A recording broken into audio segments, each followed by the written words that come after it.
முன்னாடி ஒரு காலத்தில முத்து அப்படின்னு ஒரு மண்பொம்மை செய்யுற தொழிலாளி இருந்தாரு. அவர்கிட்ட ரொம்ப கழுதைகள் இருந்துச்சு.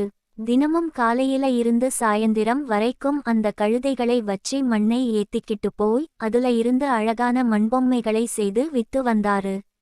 ஒரு நாள் சாயந்திரம் வேலை முடிச்சிட்டு வீடு திரும்பும்போது ஒரு பெரிய மரத்தடியில் கொஞ்சம் ஓய்வெடுக்கணும்னு நினைச்சாரு.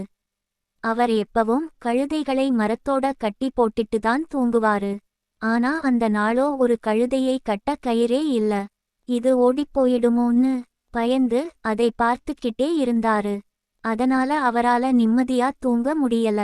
அப்போ அந்த வழியா வந்த ஒரு தாத்தா, என்ன ஐயா, ஏன் கவலையா இருக்கீங்கன்னு கேட்டாரு. அவர் நடந்ததை எல்லாம் சொன்னாரு. அத கேட்ட தாத்தா, அந்த கழுதையை கூட்டிக்கிட்டு போய் கயிறு போட்டு கட்டுற மாதிரி பண்ணுங்க, மரத்துலையும் முடிச்சு போட்ட மாதிரி பண்ணுங்கன்னு சொன்னாரு. மண்பொம்மைக்காரருக்கு கொஞ்சம் சந்தேகமா இருந்தாலும் சரி, ஒரு தடவை முயற்சி பண்ணி பார்ப்போம்னு அப்படியே பண்ணாரு. என்ன ஆச்சரியம், அந்த கழுதை அங்கிருந்து அசையவே இல்ல. அவரும் நிம்மதியா தூங்கிட்டாரு. கொஞ்ச நேரம் கழிச்சு எழுந்து எல்லா கழுதைகளையும் அவிழ்த்து விட்டு வீட்டுக்கு போறதுக்கு தயாரானாரு. ஆனா கட்டின மாதிரி நடிச்ச அந்த கழுதை மட்டும் அங்கே நின்னுக்கிட்டே இருந்துச்சு. அவர் எவ்வளவோ இழுத்தாலும் அது நகரவே இல்ல. அதுக்குள்ள அந்த தாத்தா மறுபடியும் வந்தாரு.